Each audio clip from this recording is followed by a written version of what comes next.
It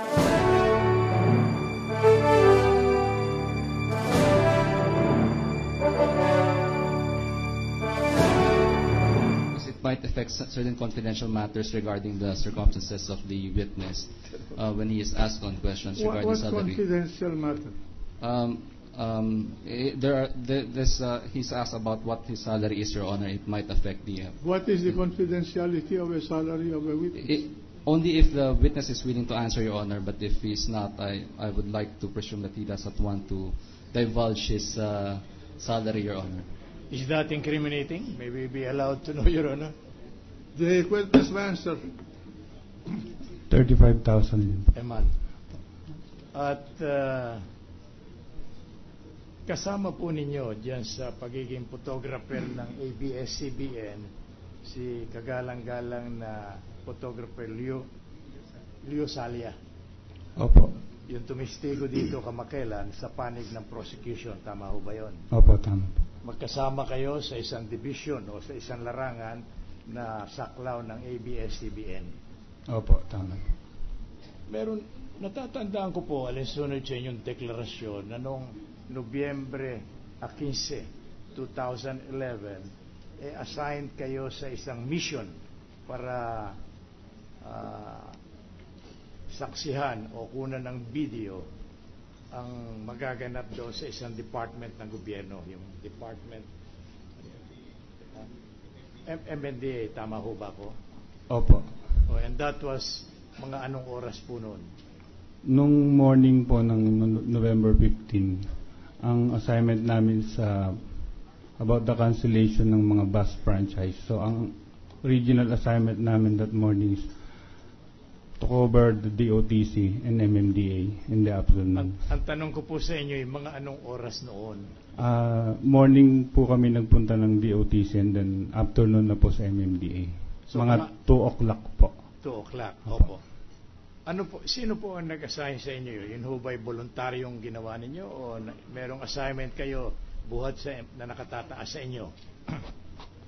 Ang usual routine po nun yung araw lang na yun ang tanong sa inyo. Opo, nautusan po yung reporter ko na mag-cover ng storya na yun sa bus franchise. Sino po yung reporter ninyo? Si Miss Sen Hernandez po. At inutusan naman kayo nitong Mr. Hernandez na maging isang photographer doon sa mangyayari sa MMDA nung araw na yon. Opo. Tama ho bang sabihin ko na yun ay mga alas 11 hanggang alas 2 ng hapon? Pwede po. Pwede. Kasama ninyo doon si Mr. Leo Salia? Leo Salia. Hindi po. Hiwalay kayo? Hiwalay po kami na sign. Hindi kayo nakita nung araw na yon? Hindi po. Alright. Now, meron kayong binanggit sa inyong deklarasyon, direct examination, na nasa airport naman kayo nung bandang hapon nung araw na yon, Nobyembre 15, 2011. Tama ho ba yun? Opo, opo. Alright. At nandoon kayo sa inyong sariling kagustuhan o assignment o dahil sa assignment ninyo? Nasabi ko po doon sa unang statement ko, napunta po kami doon dahil nakipag-appointment po kami kay Chairman Tolentino ng MMDA na doon na kami mag-ambush interview dahil aalis siya ng bansa. So, kaya po kami napunta. Hindi po ninyo sinasagot ang tanong ko sa inyo. Kayo ba'y nandoon sa airport? Doon Opo. sa mga oras na binanggit ninyo? Sapagkat voluntaryo kayo nagpunta roon o sumusunod kayo sa utos ng isang nakatataas sa inyo? Sumusunod lang po sa utos ng reporter. Ano po ang utos sa inyo na reporter? Pwede ho bang malaman ang kagalang-galang na hukumang ito? Ang pagkakasabi niya sa akin, si Chairman Tolentino po ay pupunta ng airport. So, doon na po namin siya i-interviewin. So, Kaya po kami nandun. Sumagatid po, ang inyong mission ay para interviewin si kagalang-galang na Chairman Tolentino. Opo, tama po. Wala pong kinalaman nyo sa pag-alis ng kagalang-galang na GMA. Opo, tama. Meron kayong in-identify ditong video tungkol doon sa pag-alis ng kagalang-galang na GMA. Tama ho ba yun? Opo. Paano po nangyari ang inyong assignment para makunan ng video yung pag-alis ni Chairman Tolentino at napasama si kagalang-galang na GMA sa inyong video? After po namin mag-interview sa airport kay Chairman Tolentino, nag-stay po kami doon sa airport dahil meron na hong ENG van na naka-standby doon. Ito po yung nagtatransmit ng mga materials namin. Since yung oras po wala na. Kumbaga, kakapusin na po kami ng oras para mag-back to base para sa materials na unang istorya namin. Ay nag-feed na po kami ng materials. Habang naghihintay po kami ng feeding ng materials, suddenly yung reporter ko na sinabihan ako, baka mag-stay tayo dito. Ano po ang kinalaman ng pag-alis ng kagalang-galang na GMA doon sa inyong takdang pakikipagtakpo kay Chairman Tolentino? Wala May kinalaman ho ba? Wala po, Your Honor. So hindi ninyo alam kung aalis nga o hindi ang kagalang-galang na GMA? Wala po kami hindi. Alright. Yung anong oras po yun na sabihin ninyong aalis? Natatandaan ko po mga around 4 to 4:30 po. Sinabi ng reporter ko sa akin na Yun ang may oras info daw po na aalis Sa mga si GMA. Kung walang sinabi sa inyo yung reporter ninyo, wala kayong maipahahayag sa kagalang-galang na hukumang ito tungkol sa pag-alis di umano ng kagalang-galang na GMA. Opo, Your Honor. Tama po yun? Tama po. Alright. Kilala ba nyo si kagalang-galang na GMA? O sa pangalan lang? Sa pangalan po at sa mukha po. Siya. Hindi ninyo siya nakausap kahit kailan? Hindi po kahit kailan. Nung araw na kinunan ninyo ng video, tama ho ba ang aking palagay na hindi ninyo nakadaupang palad o nakausap man lang kahit saglit ang kagalang-galang? Hindi po, Your Honor. Alright. Alam ba ninyo kung saan siya pupunta noon? Wala po ako alam.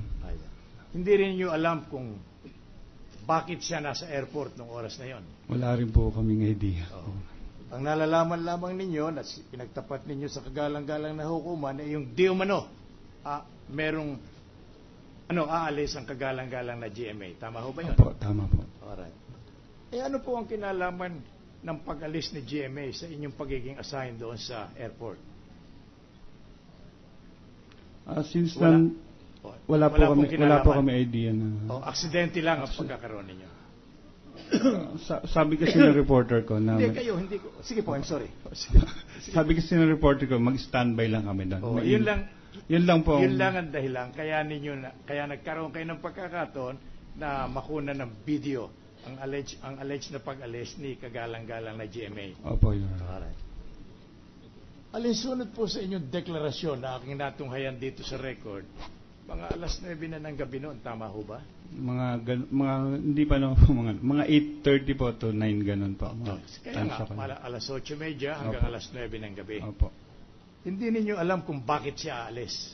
Wala po kung hindi. Hindi ninyo alam kung anong dahilan ng kanyang pag-alis. Hindi rin po. That will be. Thank you. Maraming salamat po. That's all with the witness, Your Honor. Any cross, any redirect? No redirect, Your Honor. All right. Thank you. The witness is discharged. Thank you, Your Honor. Majority Floor Leader. Mr. President, as manifested during yesterday's trial, the prosecution will no longer present evidence with respect to Articles 1, 8, 4, 5, and 6 of the verified complaint for impeachment, but reserves its right to present evidence on the dollar accounts of Chief Justice Corona. Only on Article 2. Yes, may we now call on the prosecution? May we know the pleasure, Mr. President? Oh, yeah, before we do that, I'm sorry. I withdraw that request, Mr. President, and ask that Senator Miriam Defensor Santiago be recognized. The gentle lady from Iloilo. Mr. President, yesterday you were struck by a thunderbolt. All of a sudden, the prosecution stood up and said, we have 8 articles of impeachment, but we are no longer presenting or withdrawing at least 5 of those articles, leaving us with only 3 articles of impeachment. In my entire career as an RTC judge of Quezon City, I have never seen a lawyer in a civil case, which is in this instance parallel to an impeachment trial, withdraw any cause of action that he told the court he would present evidence on. That has never been done. An impeachment trial is like a civil trial and like a criminal trial. An RTC judge's jurisdiction over all kinds of